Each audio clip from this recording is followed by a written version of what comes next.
good evening. Before we begin, take a moment to settle in. Dim your lights, find a comfortable position, and let the weight of the day slip away. Allow your eyes to grow heavy and your mind to quiet. Tonight, we'll journey back in time to the roaring arenas of ancient Rome, where brave gladiators prepared themselves for the spectacle of combat. But before they stepped into the sand under the gaze of thousands, what did they actually eat? How did they spend those final hours? Together, in a calm and unhurried way, let's walk through a full day in the life of a Roman gladiator.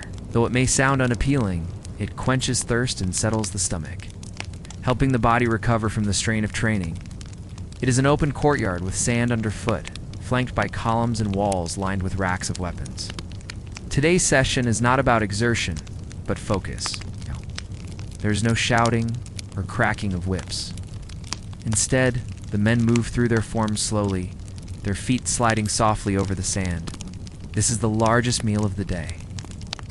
Another bowl of barley porridge, thicker and richer now, accompanied by bread, cheese, and more dried fruits.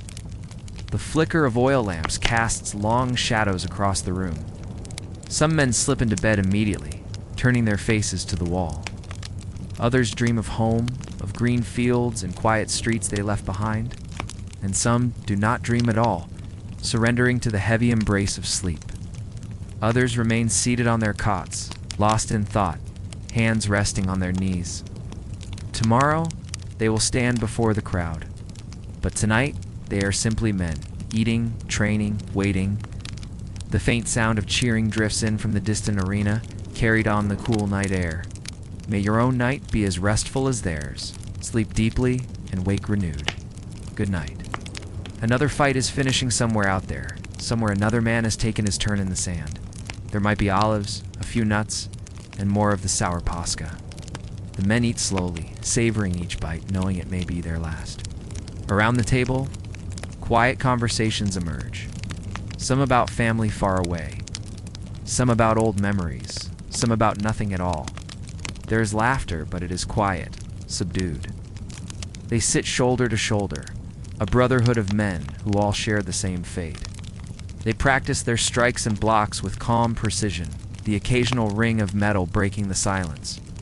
Their bodies remember the movements by heart now, the sweep of a shield, the thrust of a spear, like a kind of dance performed beneath the morning sun. Around the room, men eat slowly, heads bent, hands steady. Here they scrape the dust from their skin with a bronze strigil, rubbing their arms and legs with olive oil until they shine. The afternoon passes in stillness. Many lie in their cots, resting or staring at the ceiling in silence. A few murmur stories to each other, retelling tales of great battles, of victories, of narrow escapes. Some simply close their eyes, drifting in and out of light sleep, saving every ounce of energy for what is to come. Warm water soothes the muscles, and the faint scent of herbs drifts through the steamy air. Others choose instead to visit the small temple, leaving an offering of wine or incense to the gods. Some pray to Mars, the god of war, for strength. Others call on Nemesis, goddess of retribution, asking for fairness in the fight. And some leave quiet prayers for Fortuna, the goddess of luck, hoping she smiles on them tomorrow. Occasionally one glances at another, and a faint smile passes between them. But the mood is quiet. Chaos was reverent, as if conserving strength for what lies ahead. The morning begins softly. The first pale light seeps into the barracks, a long stone room lined with simple wooden cots, each covered with little more than a straw mattress and a thin wool blanket. Gladiators stir one by one, stretching sore muscles and rubbing the sleep from their eyes. But there, bodies carry the aches of countless drills, scars that tell of past battles, and calloused hands accustomed to gripping heavy weapons. The air in the barracks is cool and dry, scented faintly with olive oil and dust. Some men sit quietly at the edge of their beds, eyes closed, whispering prayers to the household gods, asking for protection and courage in the day ahead.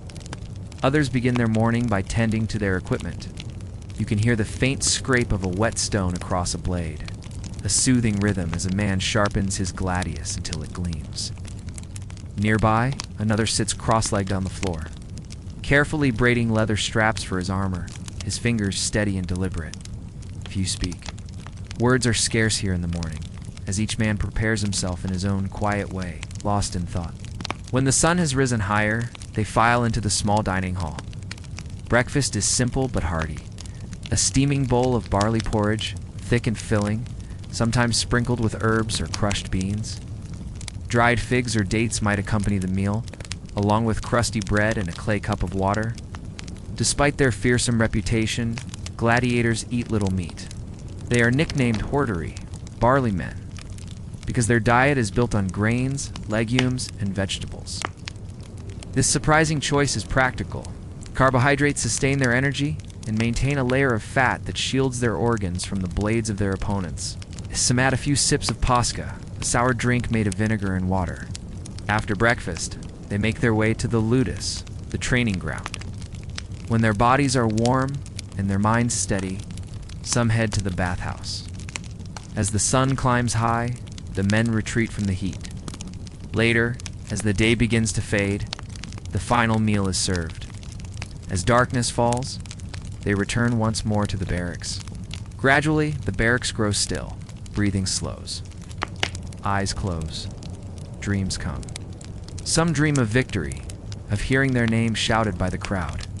And so, the gladiators drift into restless slumber, their bellies full of barley and beans, their hearts full of hope, fear, and resolve.